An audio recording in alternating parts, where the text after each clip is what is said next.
انسان کو اللہ تعالیٰ نے اتنی نعمتیں عطا کی ہیں کہ اگر وہ ان کا احساس کر لے تو کبھی بھی ناشکری اس کے انداز سے، رویے سے اور اس کی طرز زندگی سے ظاہر نہ ہو، بلکہ اس کا سانس سانس جو ہے وہ اللہ کا شکر کرے۔ میں کئی دفعہ یہ بات بتا چکا ہوں، میرا ایک ملنے والا ہے، پیر بھائی ہے، تو اس کو مسئلہ کیا ہے کہ یہ جو منہ میں لعاب آتا ہے اس کی مقدار کم ہے۔ تو بنیادی طور پہ وہ لیکچرار ہے، تو اس نے روز جو ہے وہ طلباء کو لیکچر دینا ہوتا ہے، تو 15 منٹ نہیں بول پاتا کہ منہ خشک ہو جاتا ہے۔ اب ہم نے کبھی اس کو نعمت سمجھا؟ یہ جو منہ میں لعاب آتا ہے، ہم کہتے ہیں کہ یہ ایک مصیبت ہے، تھوکتے رہتے ہیں، لیکن اگر اس کی مقدار کم ہو تو زندگی اوکھی ہو جائے۔ یہ نظام انہضام پہ بھی اثر انداز ہوتا ہے، اور پھر اس کی بینائی بھی کمزور ہو گئی، ایک آنکھ کی بینائی تو بالکل ختم ہو گئی۔ مرض کیا ہے، مسئلہ کیا ہے، کون سی نعمت کم مل رہی ہے؟ پانی نہیں مل رہا، مل رہا ہے، آکسیجن نہیں مل رہی، مل رہی ہے، گردش خون جاری ہے۔ کمی کیا ہوئی؟ کبھی سوچا بھی نہیں ہم نے۔ لعاب کی مقدار ضرورت سے کم ہے تو زندگی مشکل ہو گئی۔ انسان یہ لعاب جس کی اہمیت تیری نظر میں کوئی نہیں، یہ کم ہو تو پھر زندگی عذاب بن جائے۔ تو اللہ نے جو تجھے نعمتیں دی ہیں اگر وہ نہ ہوں تو پھر بتا زندگی کیسے گزرے۔ تو انسان کو اتنی نعمتیں دی ہیں اللہ نے، اتنا کچھ عطا کیا ہے۔ اوناسس نامی دنیا کا امیر ترین شخص تھا، اس کی آنکھوں کے پپوٹے کام کرنا چھوڑ گئے۔ یہ آٹومیٹک سسٹم رب نے لگایا ہوا ہے، ادھر سے تنکا اڑا، ادھر آنکھ بند ہو گئی۔ اب ڈاکٹر سلوشن ٹیپ لگا کے اس کی آنکھ کھولتا تھا اور جب سوتا تھا تو ٹیپ لگا کے بند کر دیتا تھا۔ کسی نے اس سے پوچھا کہ زندگی کی سب سے بڑی آرزو؟ کہا کاش اپنی آنکھیں اپنی مرضی سے کھول سکوں۔ کہا اس کے لیے کوئی قیمت پیسے دینے پڑے تو کتنے دے گا؟ کہا ساری دولت لگا دوں گا۔ کبھی ہمیں یہ احساس ہوا؟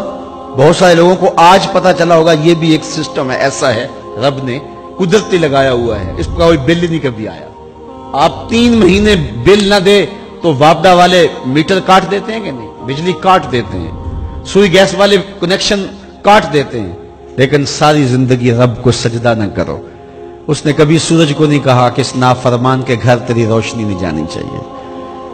اس نے کبھی چاند کو نہیں کہا کہ تیری چاندنی اس کے آنگن میں نہیں جانی چاہیے۔ جس طرح با یزید کے گھر میں سورج کی کرنیں جاتی ہیں، اس نافرمان کے گھر میں بھی ایسے ہی جاتی ہیں۔ تو انسان کو اللہ نے بڑا کچھ دیا، لیکن یہ اس کے باوجود ناسپاس ہے، ناشکر گزار ہے۔ تو کہا اس کے لیے کوئی اس کو خارج سے دلیلیں نہیں چاہیے۔ انسان اگر اپنے پہ غور کرے تو انسان کے اندر ہی سب کچھ ہے۔ میں کہاں کھڑا ہوں مجھے پتا ہے، آپ کہاں کھڑے ہیں آپ کو پتا ہے۔ آج وقت ہے اپنا رب سے جوڑ لیں۔ اس کی رحمتوں کے دروازے کھلے ہوئے، اس کی کرم نوازیوں کا می برس رہا ہے۔ وہ ایک فقیر تھا، وہ بازار میں کھڑا رو رہا تھا۔ کسی نے رک کے پوچھا، کہا بابا کیوں رو رہے ہو، کیا ہوا ہے تمہیں؟ کسی نے مارا ہے، تنگ کیا ہے، بھوک کی شدت ہے، کیا ماجرا ہے؟ کہا نہ بابا یہ میرے مسئلے نہیں ہیں۔ کہا پھر کیوں کھڑے ہو؟ وہ مجذوب تھا، کہنے لگا میرا پروگرام بنا کے بندوں کی اور رب کی صلح کروا دو۔ تو کہا پھر کیا ہوا؟ کہا وہ تو مانتے ہیں یہ نہیں مانتے، وہ تو کہتا ہے لے آئے نے میری دہلیز پہ، ایک آنسو سے سارے گناہ معاف کر دوں، لیکن یہ میری سنتے ہی نہیں ہے۔ ایسا پیار ہو گیا دنیا سے، میری بات ہی نہیں سمجھتے۔ میں انہیں سمجھاتا ہوں، آگے سے مجھے پتھر مارتے ہیں۔ میں ان کی خیر کے لیے ان کو کہانی سنا رہا ہوں، میاں یہ دنیا عارضی ہے، لیکن یہ مجھے گھور گھور کے دیکھتے ہیں۔ مجھے ان کی عقل پہ رونا آ رہا ہے۔ وہ کہتا ہے لے آ میری چوکھٹ پہ، ابھی معاف کر دوں گا، ایک آنسو سے سارے گناہ دھو ڈالوں گا، سمندر کی جھاگ کے برابر بھی گناہ ہیں تو مٹا ڈالوں گا، لیکن یہ سمجھتے نہیں ہیں۔ خیر وہ چلا گیا، اگلے دن گیا تو قبرستان کے قریب سے گزرا تو وہ فقیر وہاں کھڑا رو رہا تھا۔ وہ پھر رو گیا، کہا بابا عجیب کہانی ہے تیری، بازاروں میں بھی روتا ہے اور قبرستانوں میں بھی روتا ہے، آج کیا مسئلہ ہے؟ کہا آج بھی میرا کل والا ہی مسئلہ ہے۔ کہا آج کیا مسئلہ ہے؟ کہا آج میں ادھر آیا تھا کہ ان کی اور رب کی صلح کروا دوں۔ تو کہا آج پھر کیا بنا؟